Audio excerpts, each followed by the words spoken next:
So this is going to be part 3 of my Link's Awakening for Switch any percent tutorial. Quick notes before I begin. In my last part of the video, the tutorial, I messed up doing Villa Skip, and when I reloaded my save, I forgot to buy bombs before stealing the shovel. So I had not enough bombs. I only had 10 bombs going into D3. So before I started this video, I went and got some more bombs, just so I would have enough. This video is going to cover AK skip and most of D4. D4 up until getting the Nightmare Key. The reason why we don't complete it now is because there's a ghost side quest that appears after D4, and if we hold off until the very end, the ghost will not show up, and we won't have to do that side quest, which is very long and painful. So let's begin. So immediately after finishing D3, you're going to come out, and we're going to get the Seashell Manor Warp.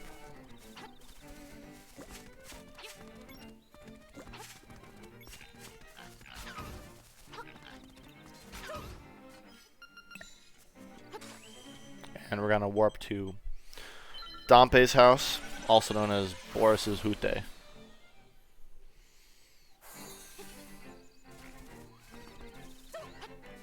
From here, we're gonna buy some more medicine.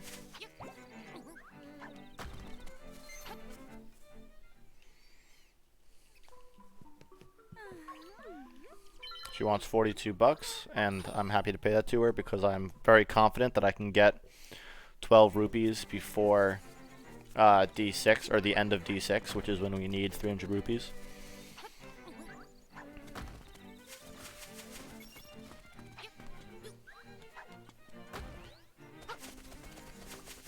And first and foremost, we are going to want to do the Dream Shrine.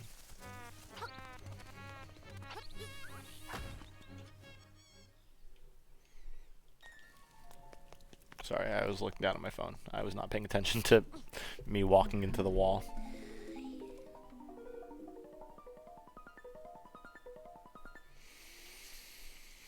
So Dream Shrine is really simple and easy, very self-explanatory. The only thing of note here is don't get hit by these guys. They do a lot of damage. I think they do 3 hearts. So if you have less than 3 hearts, you are in danger of dying and losing your medicine.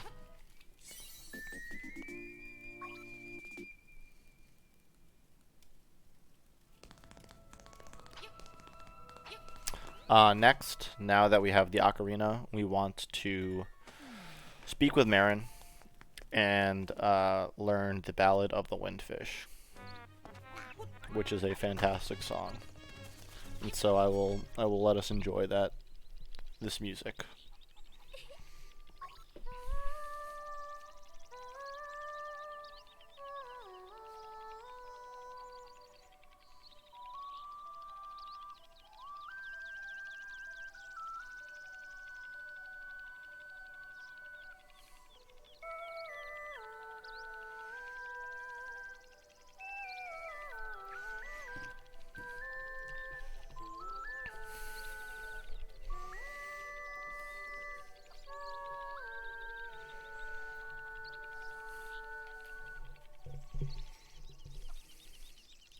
You want to make sure you say yes here. If you say no, you're going to lose some big time.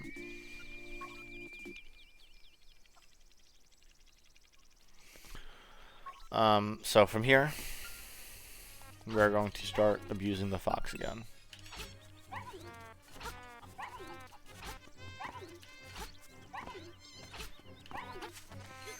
Normally you don't want to kill this flying Octorok because it loses time, but for the sake of making this simpler, I'm gonna just kill him. So what I like to do here, because we need to get the fox up the ladder, is I like to push him so that he's kind of like in this spot, so that his tail is kind of like in that crack.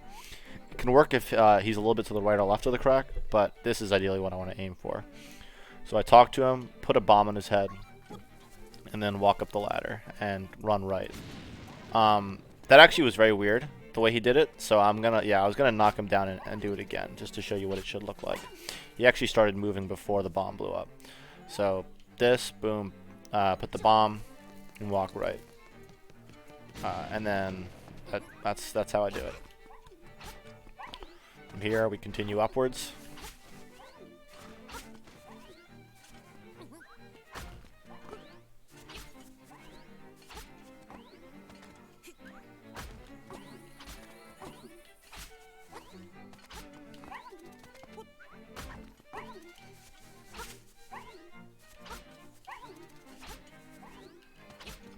A little optimization here is that you can get the fox to be like here. You slash and jump right away, and he should jump up there.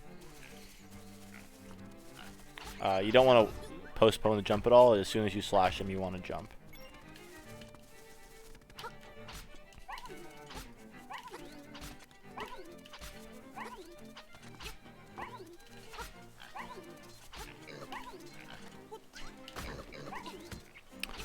Here, this is another thing that people have a lot of problems with. So a lot of people try to do this, and they get the fox in the corner, which is right, and then they slash and they walk forward with the shield, and they're like, wait a second, it's not working. I'm hitting him, and I'm trying to shield him off, and I'm just getting hit. What you want to do is get him in the corner, slash him, walk down without your shield, and then after you've walked down a little bit, take your shield out, and it should work every time. So like this. And that's all I gotta do. Very simple.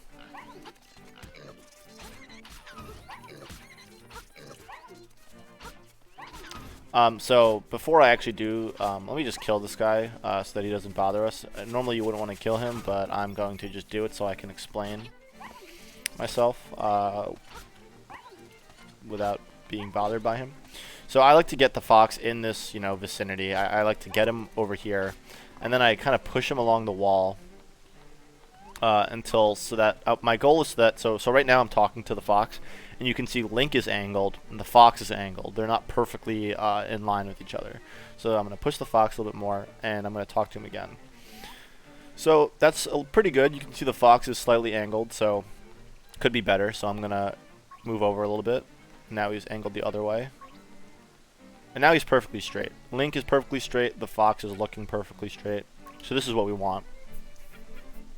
From here, you're going to slash the fox, jump and hold upwards to go towards the angular keyhole. And normally you don't actually need to hold up while you're doing this until you actually jump for the Tracy boost, but I like to just hold up the whole time because why not? It makes it easier. So you're going to slash, jump upwards. The fox is going to land inside of you. And as soon as you land on the floor again, you're going to put a bomb down. Then from there, it's pretty much the same as Villa Skip. You're going to want to count out loud with the flashes of the bomb. And when you say the word 4, the fourth flash, you're going to want to jump. So you're going to put the bomb down, 1, 2, 3, 4. And you're going to slash and jump and hold upwards. So this is what it should look like. Actually, I'm not at 2 hearts. So I have to set that up again because I was not at the right amount of hearts. It would not have worked. So let me push him a little bit more this way. And that's good.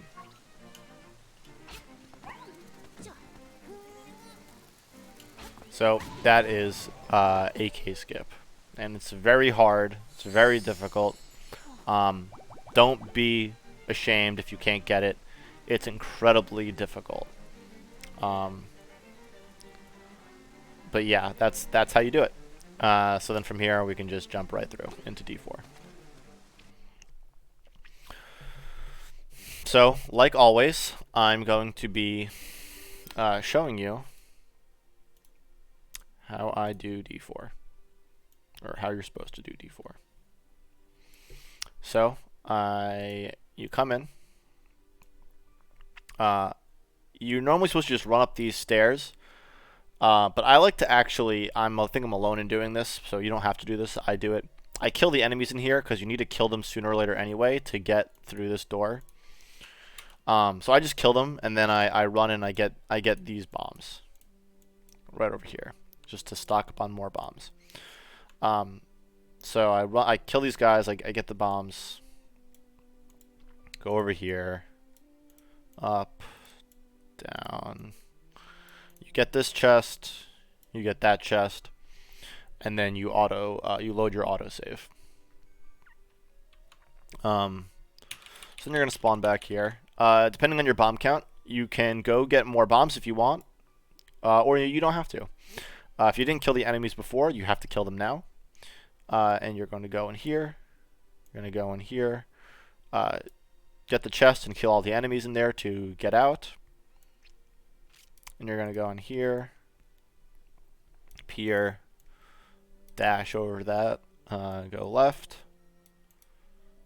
down, left, up. We don't want. We're gonna skip the chest. And so if we did get the 35-second RNG manipulation at the start of the run, we can walk over this tile, and that should be the first tile in the D4 sequence. Bottom right is the first sequence. So if that lights up blue, it's pretty much confirmation that we got the trick.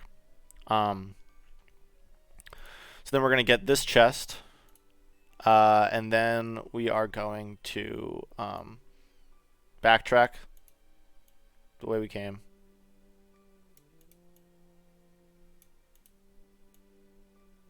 And we're going to fight Cue Ball.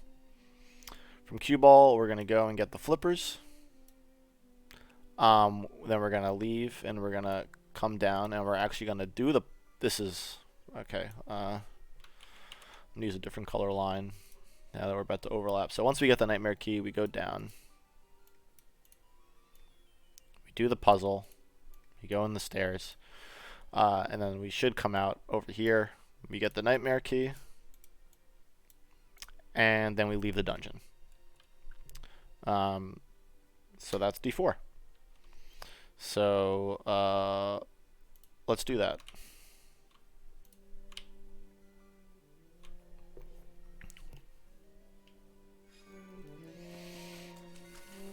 So I like to kill these guys right off the bat. Get some more bombs.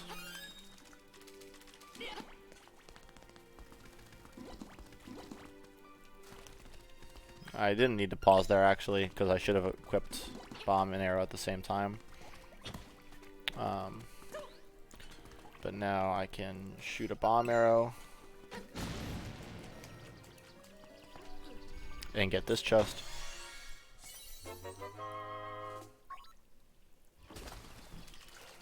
I should not have drowned there, but whatever. And shoot another one.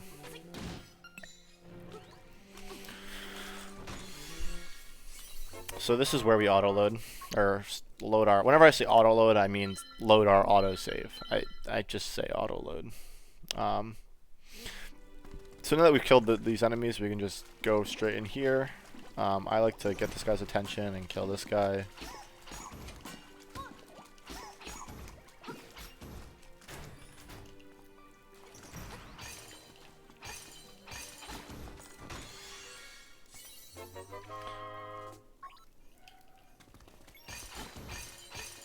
So you meant to turn left there.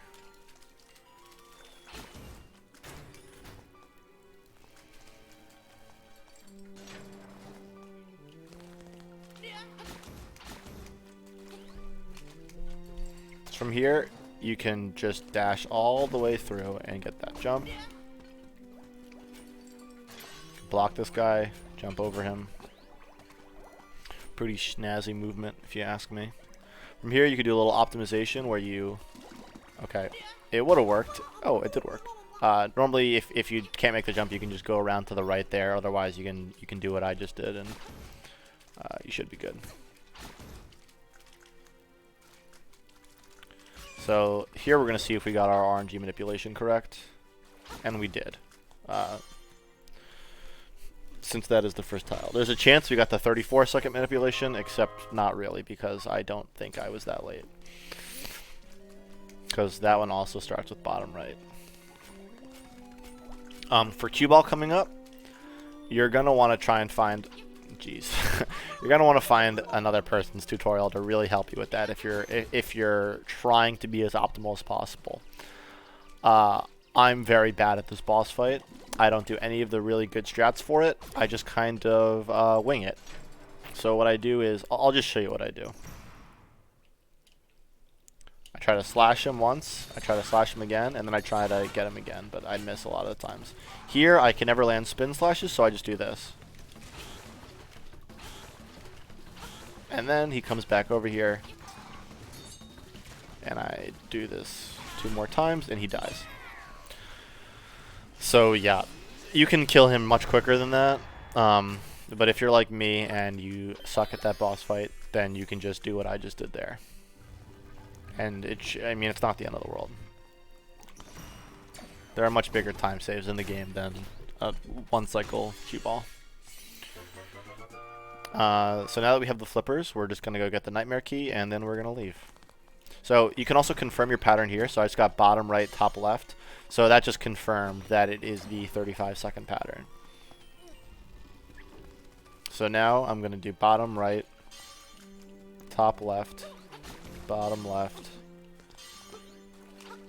top right, middle. So the pattern should be the same every single time if you get the right seed.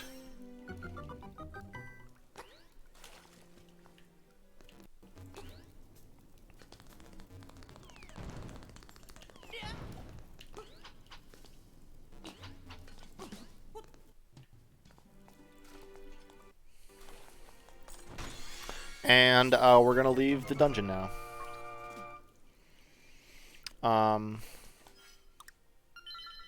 So before I end this tutorial, we're just going to get Mambo's Mambo. And then the next tutorial will cover D5. So this song is very useful because it allows us to warp anywhere where there's a warp point. And in dungeons, it also allows us to return to the start of the dungeon while retaining the state of the dungeon. It's also the best song in the game, so it has that going for it as well.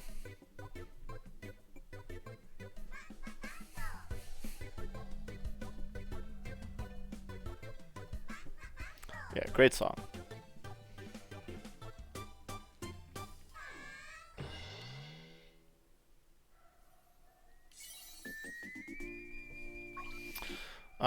So now we are going to exit, and we are going to warp to the Seashell Manor.